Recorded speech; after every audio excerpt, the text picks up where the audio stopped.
Okay, there we go. All right, so we're doing top motivation tips. All right, who wants to go? Well, who wants to go first? Dara, you got one there? Are you by yourself or with a class? Classes are better. And what reason would you say a class is better? Why would that be for you, like, more motivating? It motivates you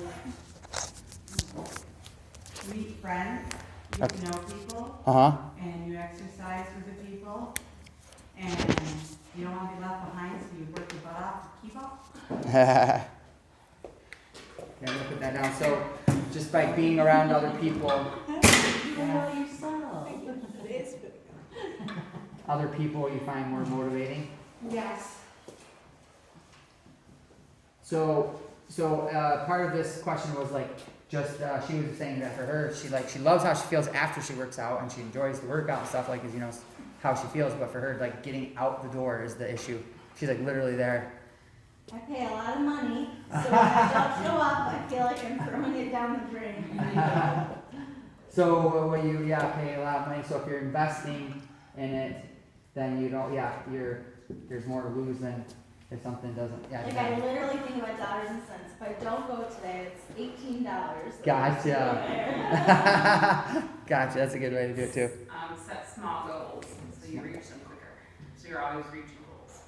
Set small goals. So you're saying, like, having something to focus on. Like, set a goal. I'm going to make it there 3 times this week, and then get a reward if you do 3 times that week. Start with one. Okay. Or one, you know what I mean? Yeah. One. Instead So of meaning, saying, like- I'm going to do this for the next year. Just break it down. I'm going to go 3 times or 2 times this week. Gotcha. Or weight loss. I need to lose 50 pounds, but I'm only going to lose 5 this month. So set smaller goals. Okay. Cool. I like that. And for a class, pick something you like or you always wanted to do and you're afraid to do. Walk in the door. Oh, I did. Pick something. When you say Pick something that you like. Like, say if she always wanted to try like a spin class, Okay. a rowing class, aerobics class, a swimming class. Pick something that you've always wanted to do. I was afraid to do. And afraid to do, because I tell you, I was afraid to walk in the door. I can tell you right now. But, and then, Yay, darn no, I mean, just enjoy it. You gotta enjoy it, because if you don't enjoy it, you're gonna think of everything in your head and not walking that door. Right. Besides the money.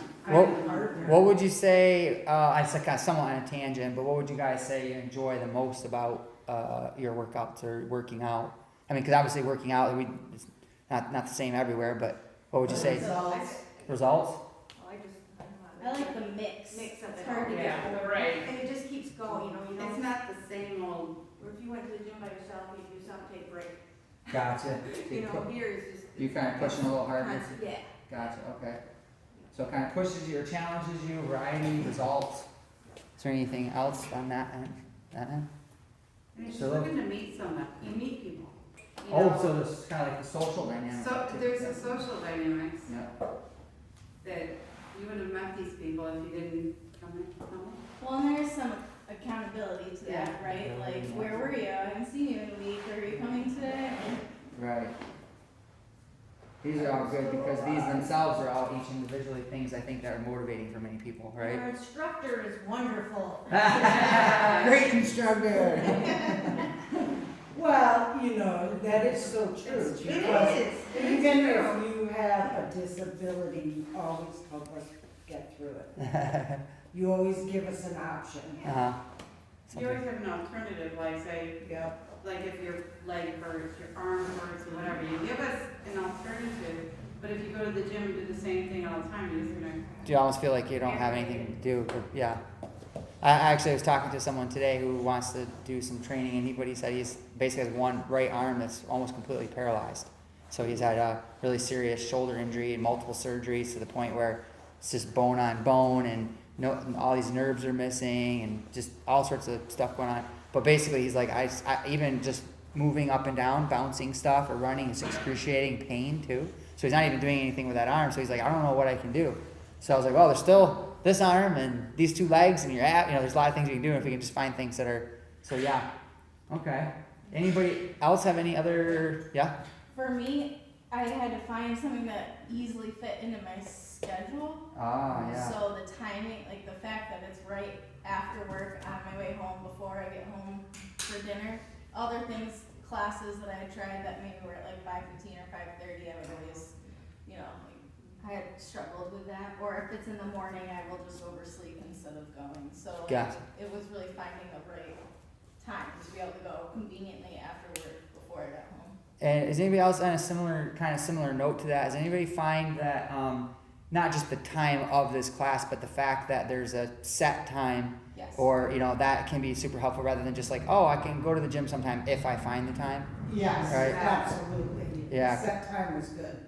Yeah, I think so too. Like having it like, and I've talked with a few other people as far as like one lady I was talking with. She was like, well, I'm at the end of the day, if she's goes home first, she's like, I'm never gonna leave the house. Whereas if I go, like you said, right from work, go there, then go home, then So yeah, I think it is important to like think about your day, and then you think, okay, what time of day is going to be most conducive to me actually doing this, and then set something that's going to hold, sort of hold me to that time frame. Accountability. Yeah, the accountability. I suggested, I think she'll know if she watches this, that what I was talking about this with her was that, maybe even if you don't have a class or something, you have somebody, a friend, either who not only meets you there and works out with you, or could even be a spouse or somebody else that you work out a deal where you literally tell them, okay, here's the deal. I have this week or this month, let's say, I need to go to the gym at least 3 times a week. That's my goal. And every time I miss a workout, I got to give you $20. All right. So then you're, oh, okay, I'll take that deal. I don't got to do anything other than collect the money when you don't show up for your workout. Right. So something like that, you could make up a little challenge or deal to kind of just keep you motivated. Doesn't have to be necessarily a negative consequence. It could be something positive, but I say that only because a lot of like research on this shows that people tend to be more it's called loss aversion. They tend to respond more to loss aversion than they do to rewards in many respects. Like, oh, I'll get a treat, or I'll go out for this, so that can be helpful. Well, loss aversion is like even like when you pay for something that, like Lindsay was saying, I don't want to lose that. I paid for that. I don't want to lose that, right? Anybody else? Friend, yeah. See if you can find somebody. Spouse, friend. Yeah, this can be for multiple levels. It can be for inspiration, because if you have a friend, somebody who's like, oh man, this person's like all full of energy and they're like, come on, that could be just the inspirational part of it. Or maybe they've had a really amazing transformation. Could be just the accountability part of it. As far as like they're calling up, hey, I'm here waiting for you. Even just not feeling alone in your journey, that can be super helpful too. These are good ones. Anybody have any more you can think of? Anything that you can think of, like what? Challenge yourself. Challenge yourself? Yeah. Do you mean like you find something that is challenging to keep you motivated, or what do you mean by that? Yeah. Find something Find something that's gonna challenge you, and I don't know, I'm big on the whole challenge myself. thing. Set yourself a goal. A goal, kind of like what Lee was saying. And it's you mean, not just a weight loss goal, like, Right. it's like, my goal is in 2 months, I'm gonna give myself a spa day if I go to the gym, blah, blah, blah, or whatever that they enjoy. okay, yeah. So like rewards, kind of too, like in that Right, sense. set yourself a goal, and even if it's not like the total weight that you wanted, reward yourself so you make yourself feel good and wanna keep going. Yeah. I kind of in a similar vein. I was talking with someone about this morning, and we were saying how like if you start doing a program and you don't lose, if your goal is weight loss, let's say, and you don't see any weight loss right away, it can get really discouraging. So I think like initially having something a bit, I know it sounds kind of backwards in a way. Some people are like, I'm just gonna really ease into this. I'm just gonna take it one step at a time. I'm not gonna do too much. And yeah, you don't want to go crazy and do too much and do too extreme, because that can burn you out. But on the other hand, sometimes when you just sort of eke into something and you don't tend to see as great of an initial result, and it can get a little discouraging. Because if we're honest, we all kind of want that like magic pill, right? Like, come on, just like I want to see like 10 pounds down, stat, right? So, but in order to do something like that, you usually have to invest a bit more into it. You really got to be kind of putting a bunch of kind of like Liz was saying, it has to challenge you. Like that. Does anybody remember that quote? It says, "If it doesn't challenge you, it doesn't change you." Yeah. That's a good. I like that one because it's true. Like if you feel like you're just sort of going through your day and you don't really feel challenged by your food, you don't feel challenged by your exercise, it's a good sign that you're probably just sort of spinning the wheels. Every time I come to college, I feel challenged. Any last ones you guys can think of at all? Tips for showing up to your workout, basically how to get out the door, and then maybe even like as far as sticking to your meal plan, anything like that.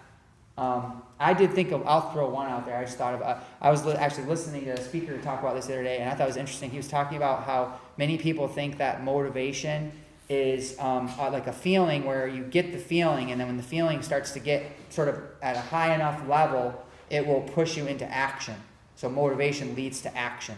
So like, let's say it's like I'm sitting on the couch, I'm like, okay, I gotta go work out. I just gotta sort of talk myself into this. I got to get the feeling, like, gotta get energized. And the idea is that if I just get enough of that, feeling and motivation, that I'll finally get up off the couch and go to my workout, right?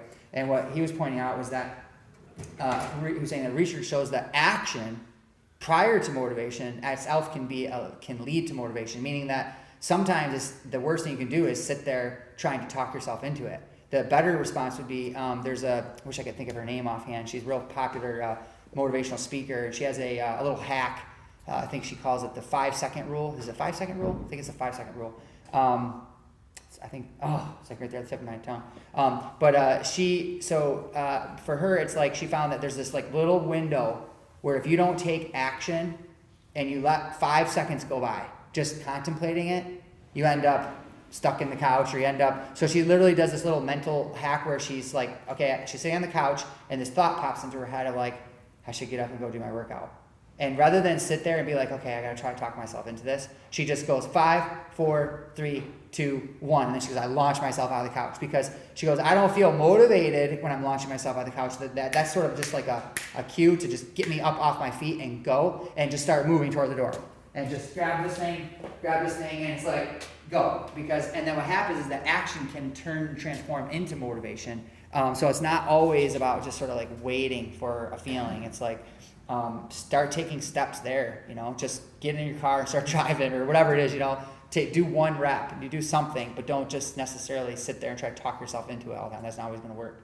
So, yeah, thanks. Those are good tips.